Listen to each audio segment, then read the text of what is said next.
কংগ্ৰেছত থকা গাদ্দাৰৰ পুলিপোখা এতিয়াও উভালি শেষ কৰিব পৰা নাই ভূপেন বৰাই।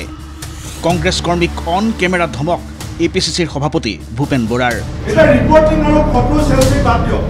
কংগ্ৰেছৰ পৰাজয়ৰ কাৰণ বিশ্লেষণ কৰি কৰ্মীৰ ওপৰত ক্ষোভ উজাৰিলে সভাপতি বৰাই। আমি এখন মঞ্চ দিব লাগে যুঁজিবৰ কাৰণে, এটা জেগা দিব লাগে, এখন স্থান দিব লাগে। এই স্থানটোত কিছুমান মানুহে এতিয়া দলটোক শেষ কৰি দিবৰ কাৰণে দলৰ ভিতৰত থাকি ষড়যন্ত্ৰত লিপ্ত হৈছে। এটা ৰিপৰ্টিং আৰু ফটো চেলফি বাদ দিয়ক, এতিয়া ৱাৰ্ড মেম্বাৰ সিলেকশ্যন আৰম্ভ কৰক। বৃহস্পতিবাৰে তেজপুৰত কংগ্ৰেছৰ এক যোগদান কাৰ্যসূচীৰ পাছতেই এইদৰেই দলীয় কৰ্মীৰ ওপৰত ক্ষোভিত হৈ পৰিল প্ৰদেশ কংগ্ৰেছৰ সভাপতি ভূপেন বৰা। বিশেষকৈ তেজপুৰৰ লগতে উত্তৰ অসমৰ বুথ সভাপতিৰ পৰা জিলা সভাপতিসকলে নিষ্ঠাৰে কাম নকৰাৰ অভিযোগ তুলি ভূপেন বৰাই ক'লে, এসময়ত কংগ্ৰেছৰ দুৰ্গ হৈ থকা তেজপুৰ এতিয়া বিজেপিৰ দখলত। সাধাৰণ মানুহে কংগ্ৰেছ শক্তিশালী হোৱাটো বিচাৰিছে, কিন্তু দলৰ ভিতৰত থাকিয়েই এছামে দলটোক ধ্বংস কৰাত লাগিছে। জিলা নেতৃত্ব আৰু তৃণমূল নেতৃত্বৰ মাজত নাই কোনো সুসম্পৰ্ক।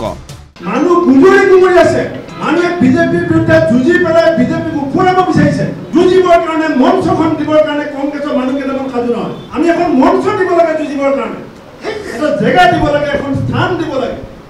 এই স্থানটোত কিছুমান মানুহে এতিয়া দলটোক শেষ কৰি দিবৰ কাৰণে দলৰ ভিতৰত থাকি ষড়যন্ত্ৰত লিপ্ত হৈছে। সেই মানুহখিনিক আমি সকলোৱে মিলি চিনাক্ত কৰা হৈছে।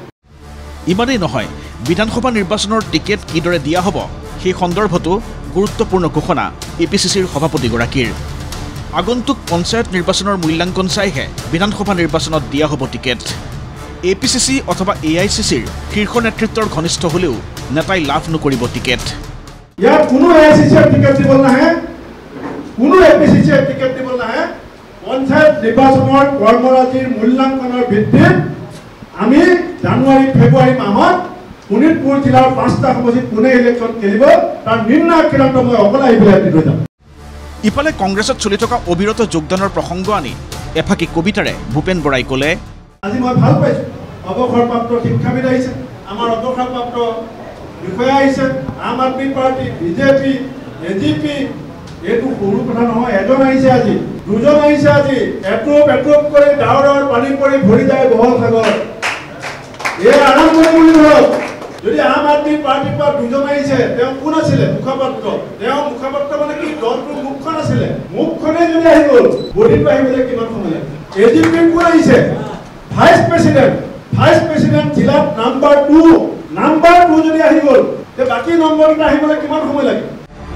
কেৱল ৰাজীৱ ভৱনতেই নহয়, তৃণমূল পৰ্যায়ত থকা ঘৰ বিভীষণ সকলোকো চিনাক্ত কৰি কেতিয়া গাদ্দাৰমুক্ত হ'ব পাৰিব প্ৰদেশ কংগ্ৰেছ। 26ৰ বিধানসভা নিৰ্বাচনলৈ বৰ বেছি দিনো নাই। তাৰ পূৰ্বেই ভূপেন বৰাই দলত চাফাই অভিযান চলাব নেকি? কেমেৰা পাৰ্চন তিলক শৰ্মাৰ সৈতে তেজপুৰৰ পৰা সংগীতা দেৱীৰ ৰিপৰ্ট, ND24।